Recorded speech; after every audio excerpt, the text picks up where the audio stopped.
بسم الله الرحمن الرحیم.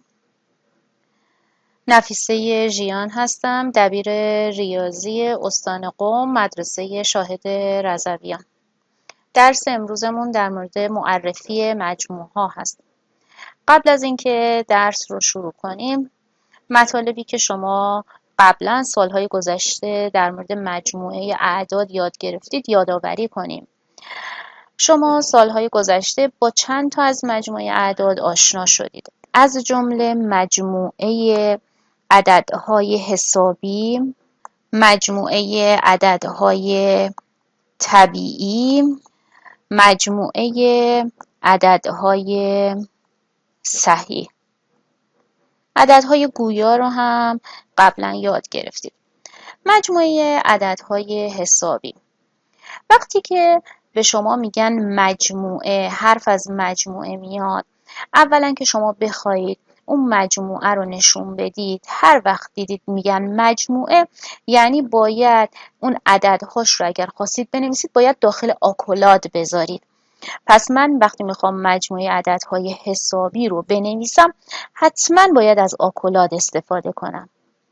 پس داخل آکولاد مجموعه عددهای حسابی رو مینویسم.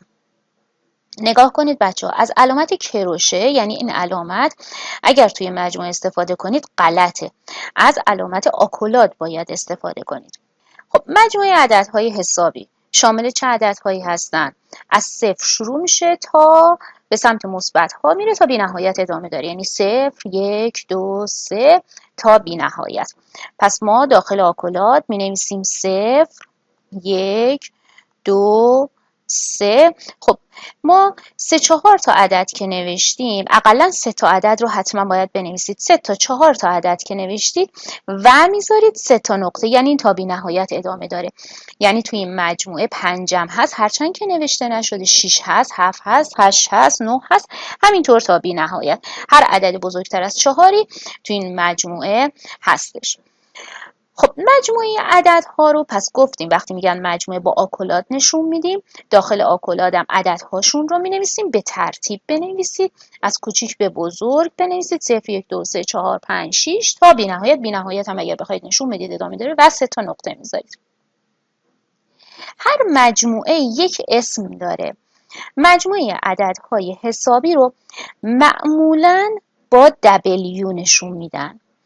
پس اگر دیدید یک جایی نوشته بوده مجموعه W، منظورش مجموعه اعداد حسابی هستش. مجموعه عددهای طبیعی، این هم سالهای گذشته داشتید، چون میگیم مجموعه پس باید از آکولاد استفاده کنیم.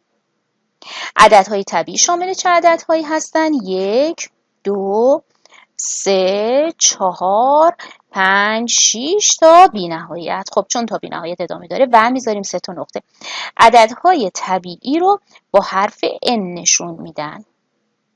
این هم سالهای گذشته داشتید که معمولا یه خط هم کنار این N میذارن که با N‌های دیگه اشتباه نشه. این N یعنی عددهای طبیعی، اگرم نذارید اون خط رو اشکال نداره. مجموعه عددهای صحیح. مجموعه عددهای صحیح هم قبلا یاد گرفتید. شامل چه عددهایی هست؟ شامل 0 هست، عددهای مثبت هست و عددهای منفی. با چه حرفی نشون میدن؟ با حرف Z نشون میدن. پس ما می‌نویسیم Z مساویه، آکولاد رو باز میکنیم چون مجموعه هستش. عدد وسطیش 0 هست. اگر محور عددهای صحیح رو شما یادتون باشه، شما قبلا محور عددهای صحیح رو کلاس هفتم داشتید. 0 وسط بود، سمت راست عددهای مثبت بود، 1 2 3 تا حالا هر عددی که شما رو محور میتونستید نشون بدید. سمت چپ هم عددهای منفی بود. حالا همینو ما میخوایم با آکولاد نشون بدیم. 0 رو وسط میذاریم، سمت چپش عددهای منفی هست، -1 -2 -3 تا بی نهایت هست. البته بی نهایتش میشه منفی بی نهایت، از 3 تا نقطه میذاریم، یعنی میره به سمت منفی بی نهایت. سمت راست 0 عددهای مثبت هست، یعنی 1 2 3، حالا هرچی تا 4 5 هر عددی که دوست داشتید مینویسید و 3 تا نقطه میذارید. پس ما عددهای حسابی، عددهای طبیعی و عددهای صحیح رو سالهای گذشته باشون آشنا شدیم. پس گفتیم تا اینجا مجموعه رو با آکولات نشون میدن. هر وقت گفتن W یعنی اعداد حسابی، هر وقت گفتن N یعنی عددهای طبیعی و هر وقت گفتن مجموعه اعداد Z یعنی عددهای صحیح. این سه تا رو حتما باید یاد بگیرید، W، N و Z که عددهای حسابی، طبیعی و صحیح هستن. البته مجموعه عددهای دیگه‌ای هم دارید. مجموعه اعداد گویا رو دارید. مجموعه اعداد گویا رو با حرف Q نشون میدن که الان ما در موردش صحبت نمی کنیم، تو فصل دوم در موردش صحبت میکنیم. فقط بدونید که اعداد گویا رو با حرف Q نشون میدن. اعداد حقیقی و اعداد گنگ و اینا هم دارید که اونا رو همه رو تو فصل دوم در موردشون صحبت میکنیم. اعداد گویا رو شما پارسال داشتید توی کتابتون. اعداد گویا همون اعداد کسری هستن. هر عددی که شما بتونید به صورت کسر بنویسید بهشون میگن اعداد گویا. خب ما فعلا به اعداد گویا کاری نداریم. شما همین سه تا رو تا همینجا توی این فصل بلد باشید کافیه. اونا رو توی فصل دوم در موردشون صحبت میکنیم. اعداد حسابی، اعداد طبیعی و اعداد صحیح. شما قبلا مثلا بهتون میگفتن مجموعه شما، حالا شاید اسم مجموعه رم نمیگفتن اما مجموعه منظورشون بوده، مجموعه شمارنده های مثلا عدد 6 را بنویسید. و وقتی به شما میگن مجموعه شمارنده های عدد 6 رو بنویسید، شمارنده یعنی چی؟ یعنی عددهایی که بر 6 بخش پذیر. اینم قبلا کلاس هفتم داشتید. شمارنده های 6 یعنی عددهایی که بر 6 بخش پذیره. یک 6 تا میشه 6 تا. بعد دیگه چند تا میشه 6 تا، 2 3 تا هم میشه 6 تا. به اینا میگن شمارنده های عدد 6. اینا بر 6 بخش پذیر هستن. خب چون ما میخوایم با مجموعه نشون بدیم حتما باید داخل آکولات بذارید، حتما داخل آکولات بذارید. یه اسمم براش میذارید. اسمی که براشون میذارید N نباید باشه، Z نباید باشه، W هم نباید باشه، Q هم نباید باشه. اینا نباید باشه چون اینا مجموعه اعداد طبیعی و حسابی و صحیح هستن. یه اسم دیگه براش بذارید، مثل A بذارید. اگر خود سوال گفت با چه حرفی نشون بدید که شما با همون حرفی که خود سوال گفته نشون بدید. اگر نگفت یه حرف بزرگ انگلیسی بذارید، مثل A، مثل B، C، هر چی که دلتون خواست.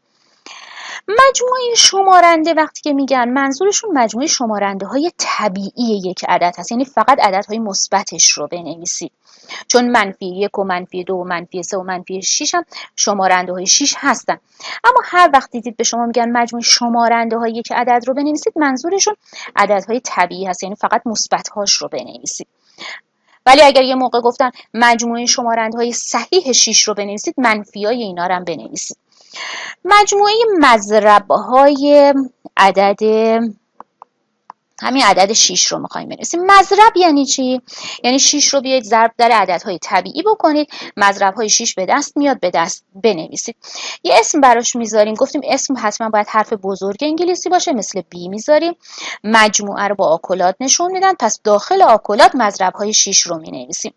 چون ما میخوایم مضرب‌های طبیعی 6 رو بنویسیم، پس باید ضرب در عددهای طبیعی بکنیم. 6 1 6 تا، 6 2 تا 12 تا، 6 3 تا 18 تا، 6 4 تا 24 تا، همینطور تا بی‌نهایت ادامه داره و میذاریم 3 تا نقطه. پس تا اینجا یاد گرفتیم مجموعه رو با آکولات نشون میدن. بعد باید یه حرف بزرگ انگلیسی اسمش باشه، مثل A B C D یا هر حرف دیگه‌ای. N و Z و W هم ما هیچ وقت مجموعه هایی که بهمون میدن این اسم ها رو براش نمیذاریم، چون اینا مختص مجموعه های عددهای صحیح، طبیعی و عددهای حسابی هستش. یه چیز دیگه هم شما قبلا یاد گرفته بودید، عددهای اول و عددهای مرکب. عددهای اول چه عددهایی هستن؟ عددهای اول باید 3 تا شرط داشته باشن. یک، باید عددهای طبیعی باشن حتما، یعنی فقط به عددهای مثبت میگن عددهای اول، و بزرگتر از 1 باید باشن، یعنی شامل خود 1 هم نمیشه. پس عددهای طبیعی بزرگتر از 1 که 2 تا شمارنده دارن، یکی 1 یکی خودشون، یعنی فقط بر 2 تا عدد بخش پذیر هستن، 1 و خودشون، که به جز 1 و خودشون شمارنده دیگری ندارن. خب چه عددهای اولم گفتیم، پس عددهای طبیعی باید باشن، بزرگتر از 1 هم باشن. من مجموعه عددهای اول رو بخوام بنویسم یه حرف مثلا براش بذارم، مثل مجموعه C. مثلا من میخوام عددهای اول کوچکتر از 20 رو بنویسم که بهتر عددهای اول کوچکتر از 20 رو شما حفظم باشید. عددهای اول کوچکتر از 20 رو مثلا اسمش رو میذارم C، چون مجموعه میخوام بنویسم داخل آکولات مینویسم. عددهای اول فقط بر 2 تا عدد بخش پذیرن، یکی که خودشون، یعنی بر عدد دیگه بخش پذیر نیستن. پس میشه 2 چون فقط 2 بر 1 خودش بخش پذیره، بعد 3 چون فقط بر 1 خودش بخش پذیره. 4 نمیشه عدد اول. چرا 4 عدد اول نمیشه؟ چون بجز 1 و خودش بر 2 هم بخش پذیره. پس 4 عدد اول نیست. بعد از 4 5 7 9 عدد اول نیست، یادتون باشه 9 بر 3 بخش پذیره، چون بر 3 بخش پذیره پس عدد اول نیست. بعد از 7 میشه 11 13 17 و 19. این عددهای اول کوچکتر از 20. عددهای مرکب هم تقریبا تعریفش مثل همین میمونه، فقط میشه عددهای طبیعی بزرگتر از 1 که بجز 1 و خودشون شمارنده دیگه‌ای دارن، یعنی بجز 1 و خودشون بر یه عدد دیگه‌ای بخش پذیرن. مثلا من اگر عددهای مرکب کوچکتر از 20 رو بخوام بنویسم، گفتیم حتما باید از چند شروع کنیم؟ بزرگتر از 1 شروع کنیم. پس بعد از 1 2 میشه که 2 خودش عدد اوله، 3 هم عدد اوله، بعد میریم 4 عدد مرکب هستش. بعد از 4 5 هست، 5 عدد اوله نمی نویسیم. 6 مرکبه، بعد از 6 8 9. الان 9 مرکبه. چرا 9 مرکبه؟ چون بر 3 بخش پذیره. 10 مرکبه. چرا 10 مرکبه؟ چون به جز 1 خودش بر 2 و 5 بخش پذیره. 11 نمیشه. 12 مرکبه، چون به جز 1 خودش به 2 بخش پذیره، به 3 بخش پذیره، به 4 بخش پذیره، به 6 بخش پذیره. 14 به جز 1 خودش بر 2 و 7 بخش پذیره. 17 نمیشه. 18 میشه. 19 نه، چون گفته کوچکتر از 20 خود 20 هم نمی نویسیم. پس عددهای مرکب کوچکتر از 20 میشه این عددها. الان این عددهایی که اینجا شما نوشتید همگیشون بجز 1 خودشون بر یه عدد دیگه هم بخش پذیر هست.